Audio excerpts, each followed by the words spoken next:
Selamat pagi teman-teman semua. Selamat datang lagi di channel Agus Mas Putra.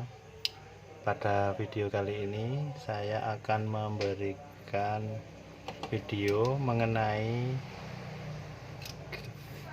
fan atau kipas prosesor yang efektif yang bisa kita gunakan pada rangkaian komputer kita.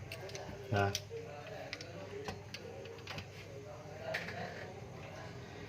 di sini saya ada motherboard dan kipas ya. Kenapa saya ingin mengulas kipas ini adalah banyak sekali teman-teman di Facebook, di media sosial yang selalu memperlihatkan komputer rakitannya dan juga spek gaming yang kebanyakan memang spek gaming, kerlap-kelip, warna-warni, semua dilihat sangat ngejreng ya. Tapi dari yang saya alami sejak tahun 2008 menggeluti komputer, menurut saya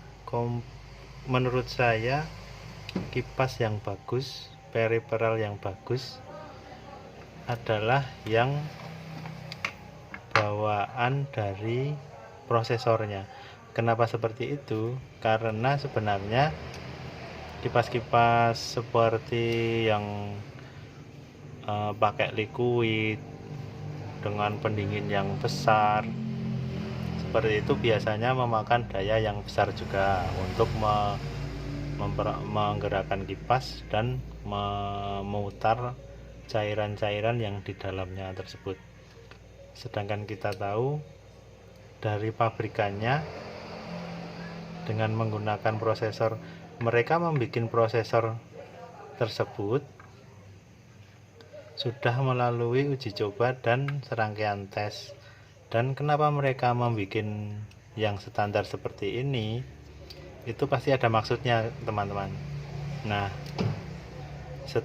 selama saya menggeluti komputer, saya selalu memakai kipas yang seperti ini aja.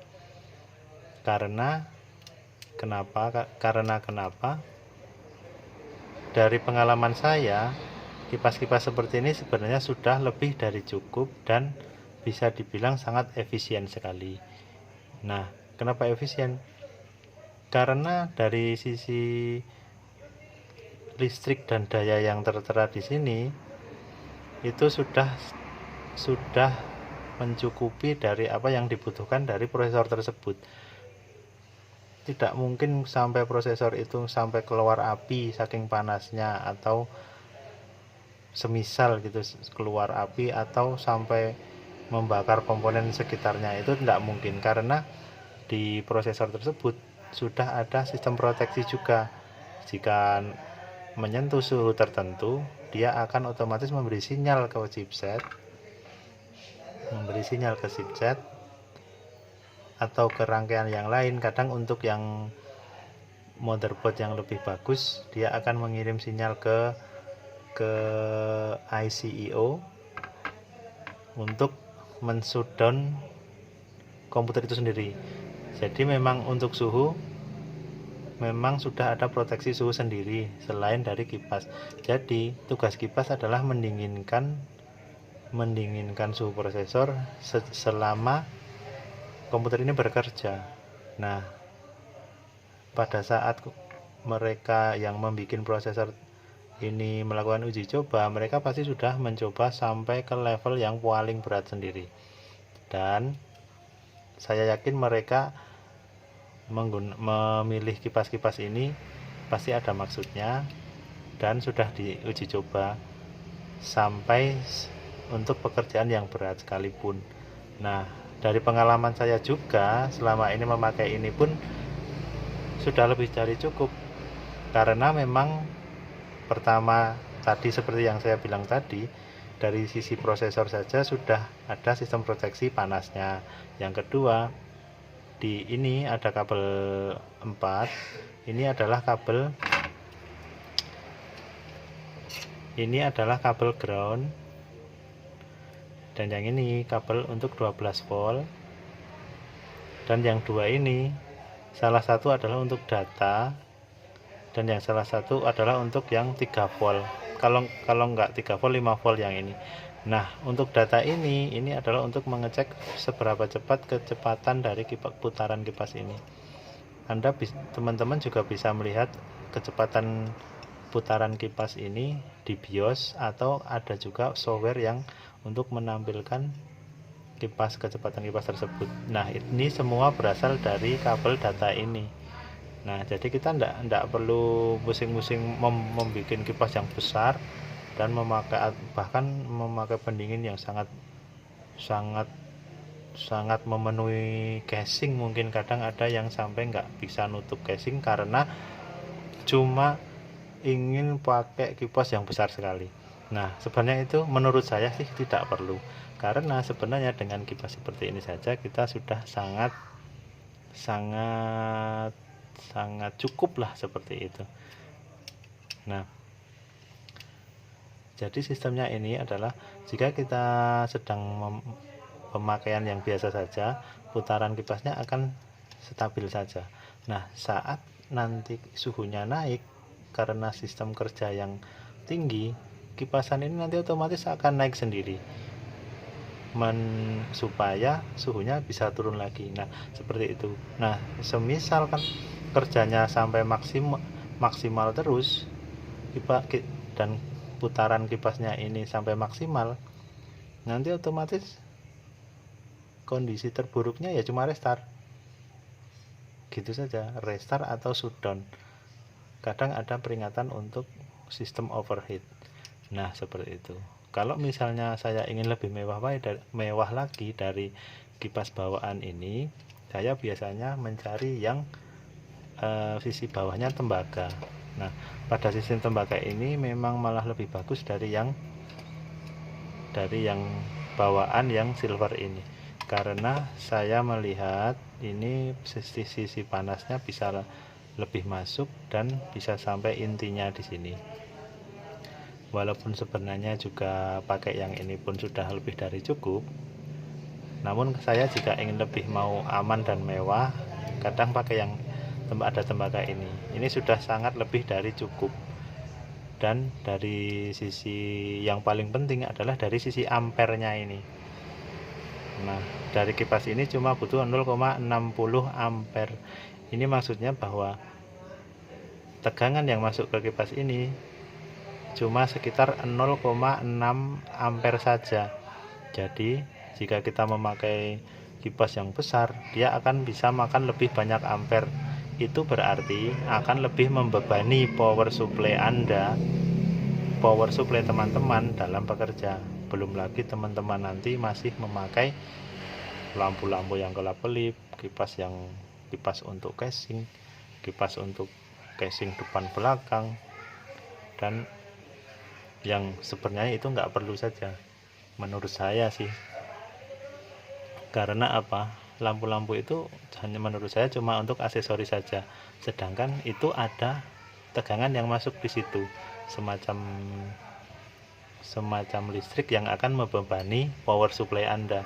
Nah, semisal power supply Anda itu 80 plus atau lebih dari yang dibutuhkan sih tidak masalah ya, fine-fine aja. Tapi kadang jika untuk orang awam yang baru memiliki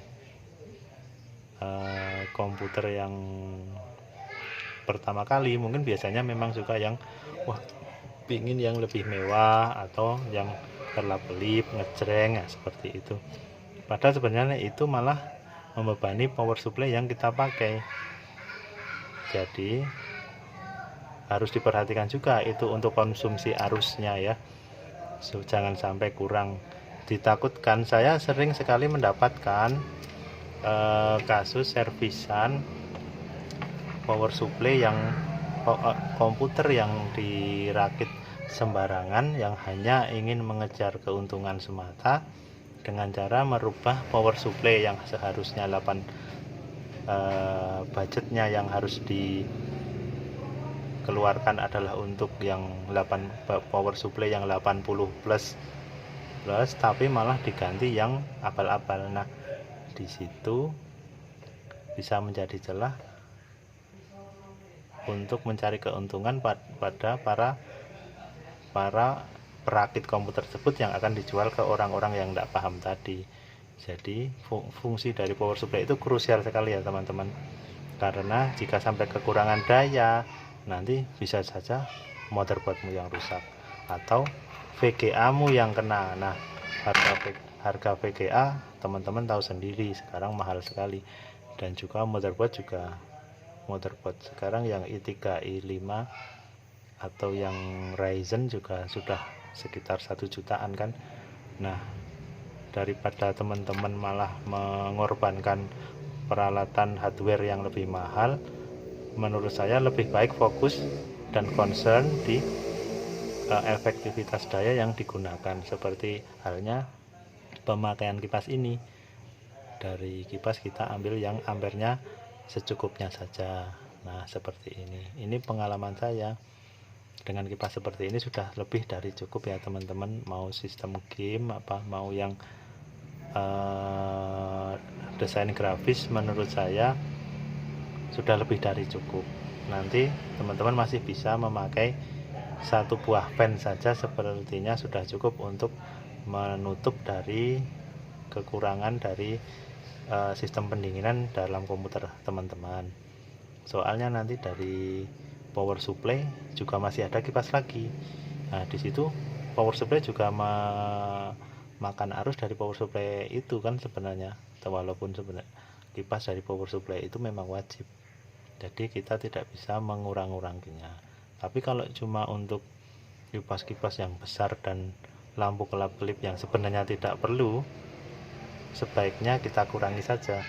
Ya memang terlihat tidak bagus atau tidak menarik, tapi kalau bagi saya lebih baik di efektivitas dan tingkat keawetan komputer kita yang akan kita pakai tersebut. Nah, sekian dulu dari saya.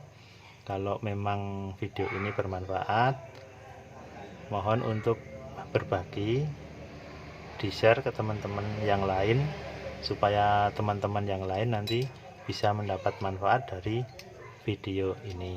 Nah, sekian dari saya, sampai jumpa di video saya yang berikutnya. Terima kasih.